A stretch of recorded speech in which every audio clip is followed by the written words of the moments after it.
Ô élu, tu étais destiné à entendre ces paroles. Le ciel a orchestré cette rencontre avec une précision divine, car Dieu parle directement à ton esprit. Il y a quelqu'un qui pèse lourdement sur ton cœur, un nom, un visage. Il a traversé ton esprit dès l'instant où tu as vu le titre. Ce n'est pas de l'imagination, ce n'est pas une coïncidence. C'est le murmure du Saint-Esprit, un avertissement, un frémissement, un tournant. Ne fais pas défiler plus loin, ne fais pas taire l'esprit. Ce que tu feras de cet instant compte plus que tu ne le sais. Dieu t'appelle à une pleine conscience, pas seulement émotionnelle, mais spirituelle. Car ce qui est en jeu n'est pas seulement une relation, un chagrin d'amour ou une saison confuse.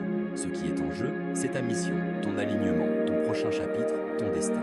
Les pas d'un homme de bien sont dirigés par l'Éternel. Psaume 37 contre 23. Et c'est pas ton conduite ici pour une raison. Ce message ne parle pas de désir amoureux ni de lutte personnelle. Il ne parle pas seulement de douleur ou d'incertitude. Il parle de dessein.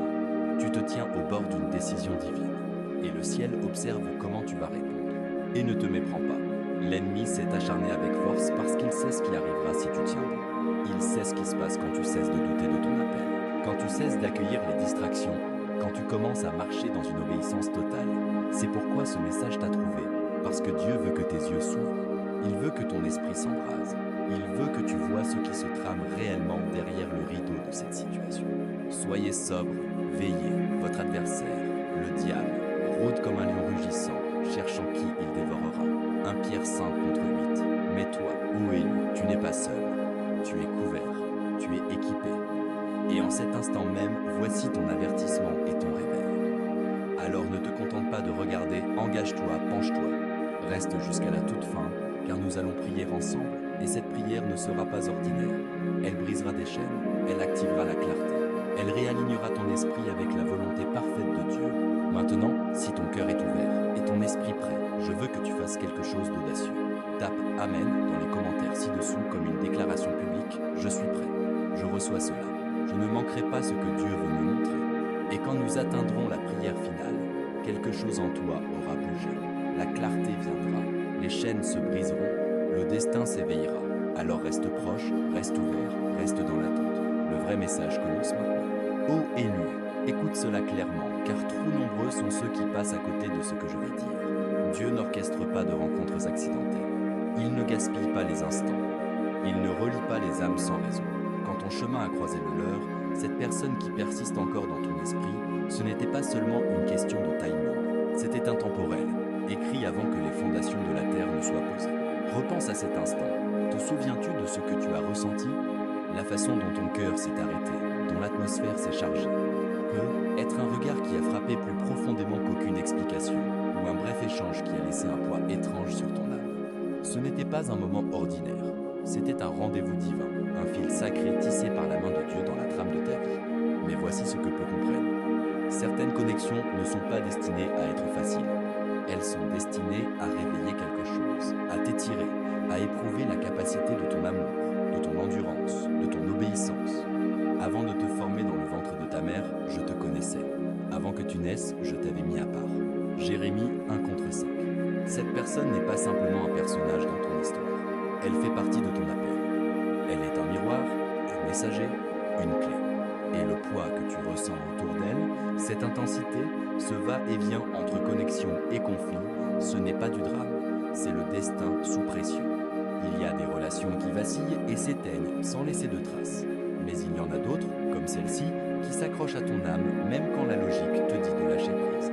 Parce qu'elles ne sont pas seulement des liens émotionnels, ce sont des liens spirituels, des liens porteurs d'une mission cousue dans leur essence même. Pense à Moïse et à Aaron, différents par nature mais divinement alignés, ou à Ruth et Naomi, réunis par la perte mais destinés à un héritage. Et si, juste si, cette personne portait quelque chose qui déverrouille une partie de ton dessein? Et si Dieu l'avait placé dans ta vie pour te révéler ce que tu ne pouvais voir seul? Peut être que sa présence secoue en toi ce qui devait être secoué. Peut être que ses failles ont exposé les tiennes. Peut être que son silence, son départ, son retour ont tous été des outils que Dieu utilise pour te préparer à quelque chose de bien plus grand que le confort. Ceci ne parle pas de romance, ceci parle de raffinement. Et ne crois pas un instant que l'ennemi n'ait rien remarqué. Il l'a vu. En réalité, il l'a vu avant toi. Il a reconnu ce que tu n'avais pas vu. Quand deux âmes marchent en alignement avec le dessein du ciel, elles deviennent dangereuses pour l'éternité. déchiré entre tenir bon et lâcher prise, entre amour et peur, clarté et chaos. Le voleur ne vient que pour voler, égorger et détruire. Moi, je suis venu afin que les brebis aient la vie et qu'elle l'ait en abondance. Jean 10:10. L'ennemi ne combat que ceux qui le menacent. Il ne gaspille pas d'efforts sur des liens sans importance. Alors si tu t'es demandé pourquoi cela fait si mal si Dieu y est, comprends ceci. La douleur est la preuve du poids. La résistance est la preuve de l'appel. Si c'était vide, cela se serait terminé sans bruit. Mais au lieu de cela, cela revient sans cesse, tire sur ton esprit, hante tes prières. Et même quand le silence tombe entre toi et elle, la connexion ne se dissout pas. Ce n'est pas de la faiblesse, c'est un résidu spirituel de quelque chose que le ciel a initié. Alors maintenant, la question n'est pas pourquoi cela a commencé. La question est, qu'a-t-il été envoyé réveiller? Ce premier encounter, ce n'était pas seulement une relation, c'était l'allumage d'une mission divine. Le ciel a enchâssé quelque chose dans ce lien que ni toi ni elle n'avez encore pleinement compris. Et l'ennemi fait tout pour le couper avant que vous ne le voyiez pour ce qu'il est vraiment. Mais tu n'es pas appelé à capituler. Pas aveuglément, pas passivement, mais avec un saint discernement. Avec la foi qui reconnaît quand tu te tiens sur une terre sacrée. Laisse cette vérité s'installer dans ton esprit. La connexion n'a jamais été une erreur, c'était un mouvement du ciel. Et quand ton cœur l'aura pleinement saisi, tout, les batailles, le manque, la confusion, commencera à prendre sens. Oh Élie, le conflit que tu vis en ce moment n'est pas ce qu'il paraît. Ce n'est pas simplement une question de malentendu ou de choc de personnalité.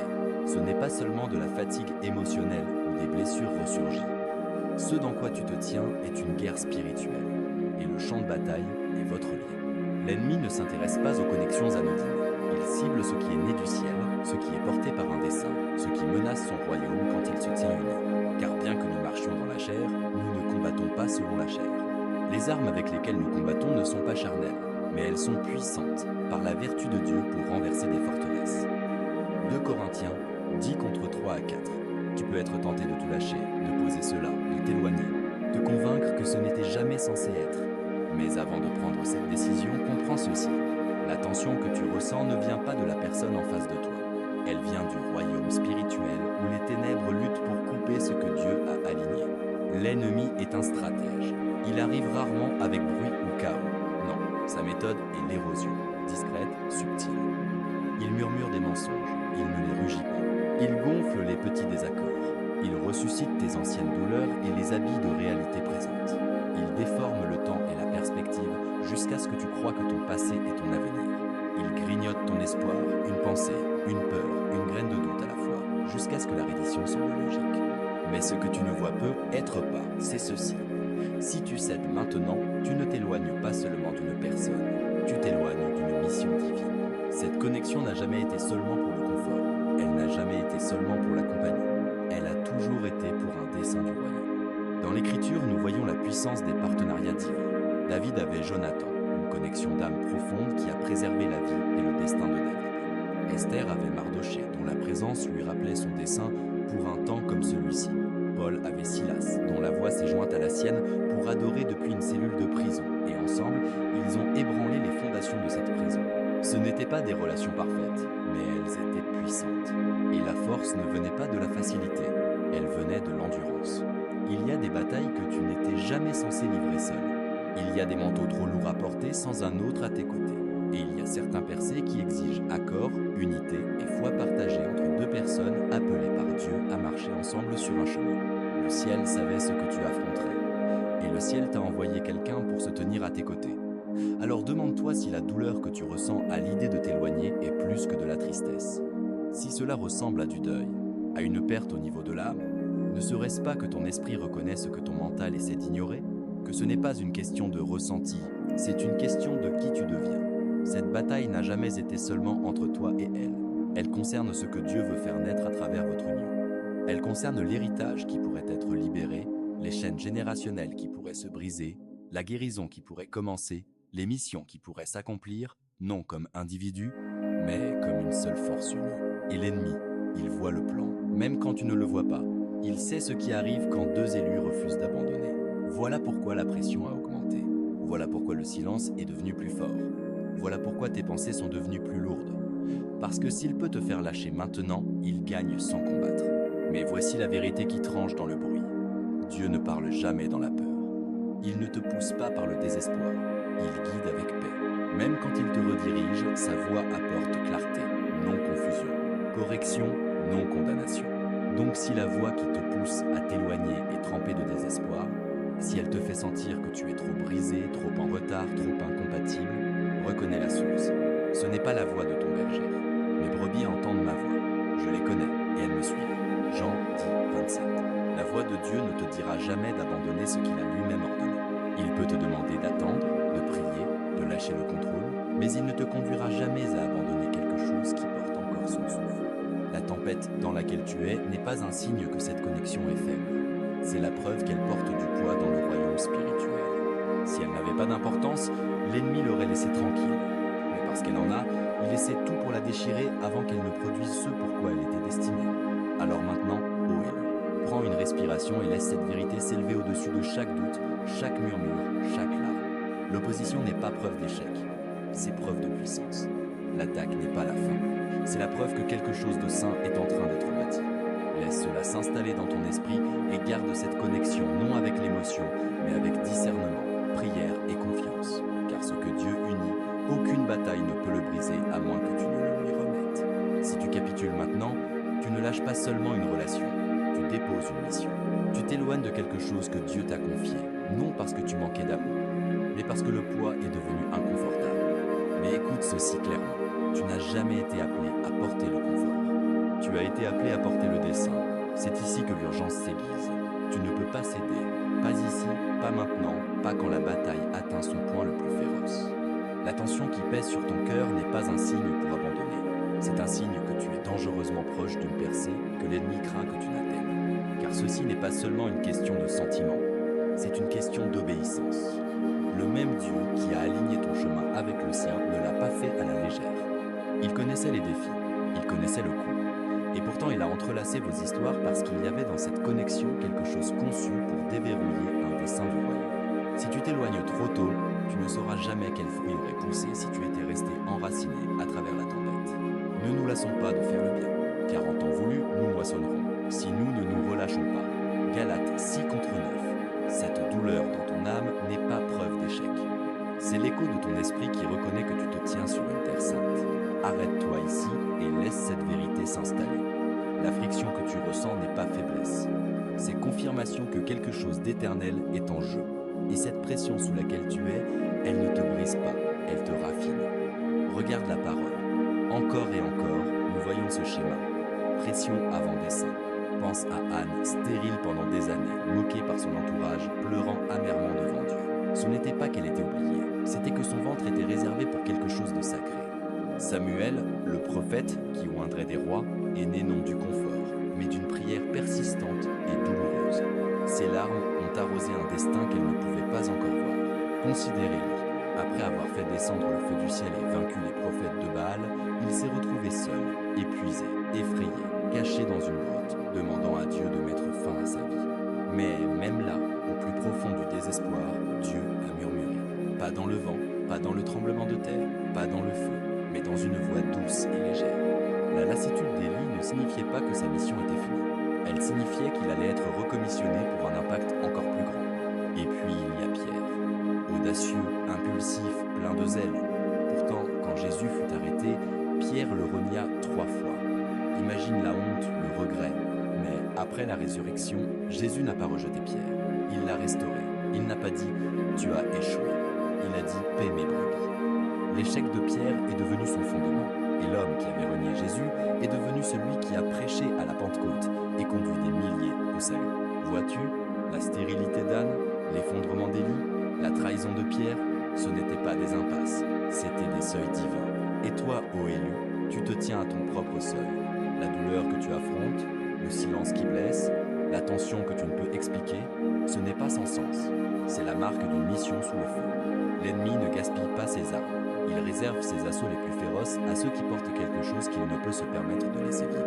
Alors la prochaine fois que le doute murmure que c'est fini, la prochaine fois que le poids semble trop lourd, la prochaine fois que tu te demandes si cette connexion vaut la peine de se battre, souviens-toi de ceci. Tu ne te bats pas seulement pour aujourd'hui, tu te bats pour ce qui vient. La restauration, le témoignage, la guérison générationnelle, l'appel qui prendra vie quand l'obéissance surpassera l'émotion. si le conflit même que tu endures était le sol d'où pousserait ton plus grand fruit, et si la bataille n'était pas un signe pour fuir, mais pour t'enraciner plus profondément, car les tempêtes les plus violentes précèdent toujours les cieux les plus clairs. Et quand la percée viendra, et elle viendra, tu regarderas en arrière sur chaque nuit sans sommeil, chaque prière murmurée à travers les larmes, chaque moment où tu as failli abandonner, et tu réaliseras que ce n'était pas en vain. Le feu ne t'a pas détruit, il t'a révélé. Et la voix qui a essayé de t'éloigner, ce n'est pas la voix de ton berger, c'est la peur déguisée en logique, c'est le doute masqué en sagesse. Parce que quand Dieu parle, même dans la discipline, sa voix apporte la paix, sa direction porte l'espérance, son silence n'est jamais abandon, c'est une invitation à te pencher plus près. Alors maintenant, demande-toi encore, à quelle voix écoutes-tu vraiment? Et quand la poussière retombera, quand l'ennemi reculera et que la lumière percera, tu verras ce que le ciel a vu depuis le début. Ce n'était jamais une question de survivre à une relation. C'était une question de marcher dans ton onction. Ô élu, tu n'es pas dans cette tempête parce que Dieu t'a oublié. Tu y es parce qu'il t'a choisi. La pression sous laquelle tu es n'est pas un châtiment, c'est une préparation.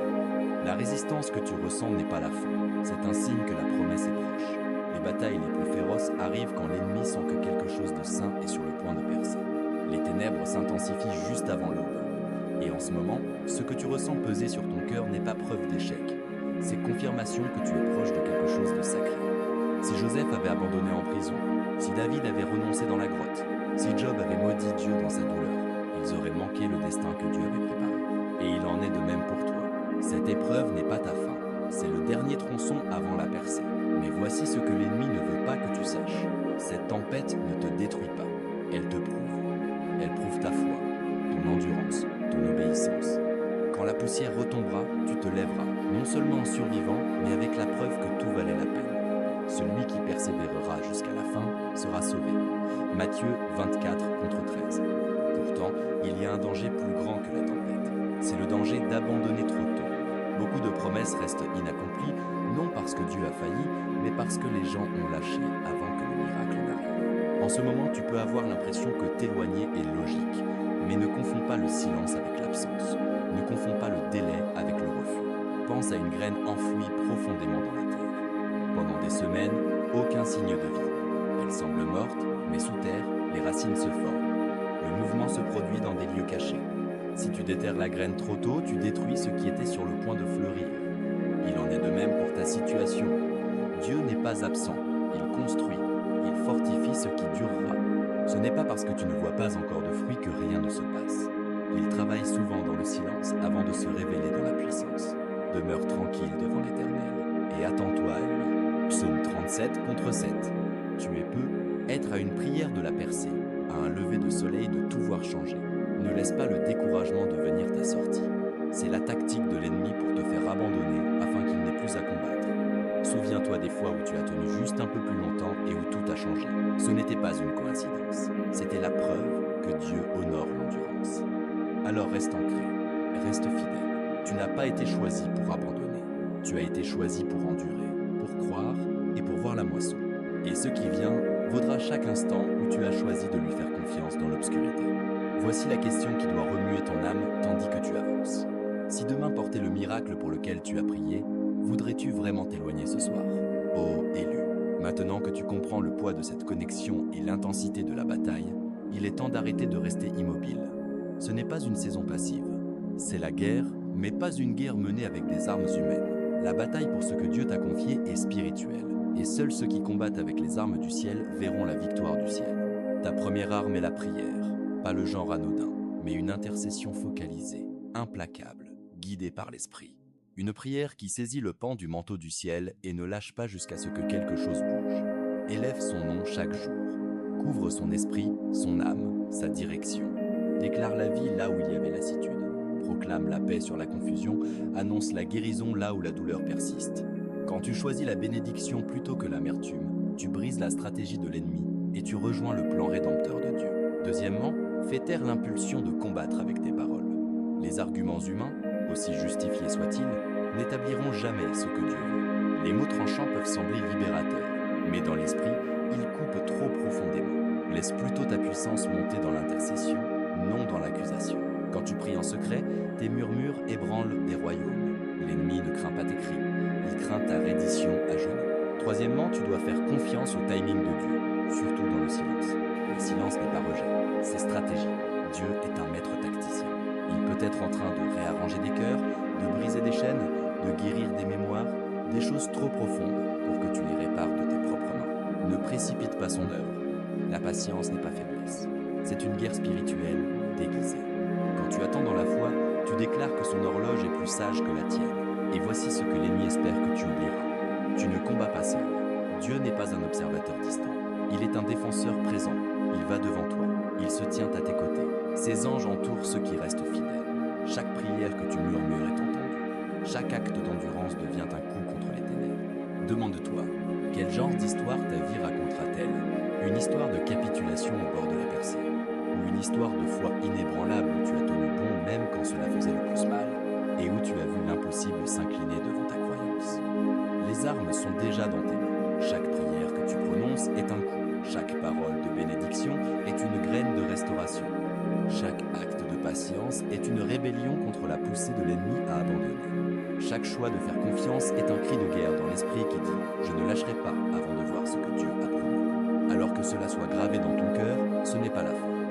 Ce qui ressemble à un effondrement est en réalité transition. Ce qui semble silence est préparation. Ce qui paraît perte peut être le sol, même où ton dessein est en train de naître.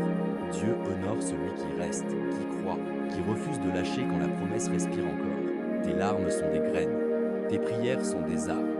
Ton endurance construit un avenir qui ne s'est pas encore dévoilé, mais qui le sera. Alors tiens la ligne, la promesse est vivante, le dessein est réel, et ton histoire est encore en train d'être écrite. Ô élu, maintenant que nous avons parcouru le message, il est temps de sceller cette parole dans la prière. Ce n'est pas une prière ordinaire. C'est une déclaration, une rupture de chaîne, une couverture sur ton destin. Alors, où que tu sois, ouvre ton cœur, apaise ton esprit, et allons ensemble devant le trône de la grâce. Père céleste, Dieu tout-puissant, créateur du ciel et de la terre, nous venons devant toi aujourd'hui avec révérence et avec besoin. Nous reconnaissons, Seigneur, que rien dans nos vies n'est accidentel.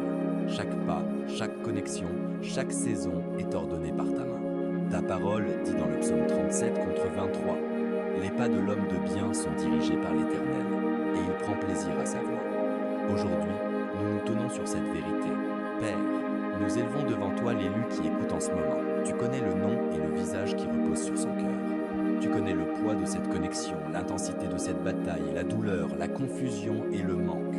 Et nous te remercions parce que ce n'est pas sans sens, ce n'est pas gaspillé. C'est tissé dans un plan plus grand que tu as conçu avant les fondations du monde. Seigneur, nous prions pour la clarté dans la tempête.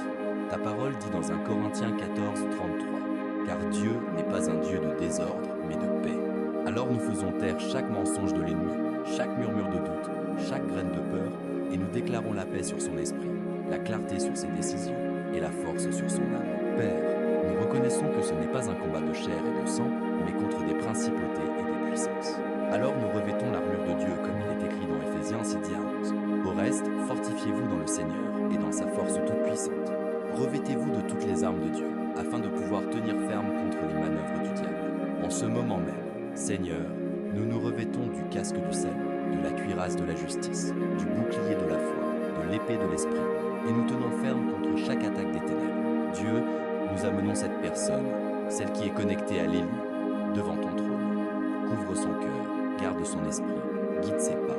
Là où il y a eu confusion, apporte la clarté. Là où il y a eu brisure, apporte la guérison. Là où il y a eu silence, parle le dessein. Là où il y a eu distance, apporte l'alignement divin. Père, rappelle-nous que l'attente n'est pas vaine. Enseigne-nous la patience qui enfante la force. Ta parole dit dans Ésaïe 40 contre 30 et 1. Mais ceux qui se confient en l'Éternel renouvellent leur force. Ils prennent leur vol comme les aigles. Ils courent et ne se lassent point. Ils marchent et ne se fatiguent point. Alors nous attendons, Seigneur, non dans le désespoir, mais dans la foi, sachant que ton timing est parfait. Seigneur, nous prions contre l'esprit de découragement. L'ennemi cherche à nous user, à éroder notre foi, à nous faire capituler trop tôt. Mais aujourd'hui nous déclarons, nous ne quitterons pas, nous ne capitulerons pas, nous ne nous éloignerons pas de ce que tu as ordonné. Car ta parole dit dans Galatée 6 contre 9. Ne nous lassons pas de faire le bien, car en temps voulu nous moissonnerons, si nous ne nous relâchons pas. Fortifie-nous pour endurer jusqu'à la moisson. Dieu, nous demandons une endurance divine face aux épreuves. Rappelle-nous Anne, dont les larmes sont devenues le sol d'un prophète. Rappelle-nous Élie, qui a trouvé ton murmure dans la grotte. Rappelle-nous Pierre, qui a été restauré et commissionné après l'échec. Que leurs histoires ancrent en notre foi. Les épreuves ne sont pas la fin, mais le seuil de la gloire. Nous parlons vie sur ce lit. Qu'il ne s'effrite pas sous la pression, mais qu'il soit raffiné dans le feu. Qu'il ne se brise pas sous l'attaque, mais qu'il se dresse comme un témoignage de ta fidélité. Car ta parole dit dans Matthieu 10 à 9 contre 6. Ainsi ils ne sont plus deux, mais une seule chair. Que l'homme donc ne sépare pas ce que Dieu a joint. Et enfin, Seigneur, rappelle à chaque élu qui écoute qu'il n'est pas seul. Tu vas devant lui, tu combats à ses côtés, et tes anges l'entourent. Ce qui ressemble à du silence est ta stratégie, ce qui ressemble à un délai est ta préparation, et ce qui ressemble à un effondrement est la porte vers la percée. Alors aujourd'hui nous déclarons, chaque larme est une graine, chaque prière est une arme, chaque acte d'endurance accumule une moisson que nous ne voyons pas encore. Et quand l'histoire sera racontée, ce ne sera pas une histoire de défaite, mais de foi, de persévérance et de la gloire de Dieu révélée. Nous scellons cette prière au nom puissant de Jésus-Christ. Amen. Ô élu, si cette prière a touché ton esprit, fais-le savoir. Tape Amen dans les commentaires ci-dessous comme une déclaration que tu tiens bon, que tu crois, que tu es prêt pour ce que Dieu a préparé. Et n'oublie pas, abonne-toi à cette chaîne pour ne pas manquer le prochain message. Ensemble, nous marchons vers le dessein, vers la percée, vers le destin. Que le Seigneur te bénisse, te garde et te couvre de sa paix. À la prochaine fois, reste fort, reste fidèle et souviens-toi, ton histoire est encore en train d'être écrite.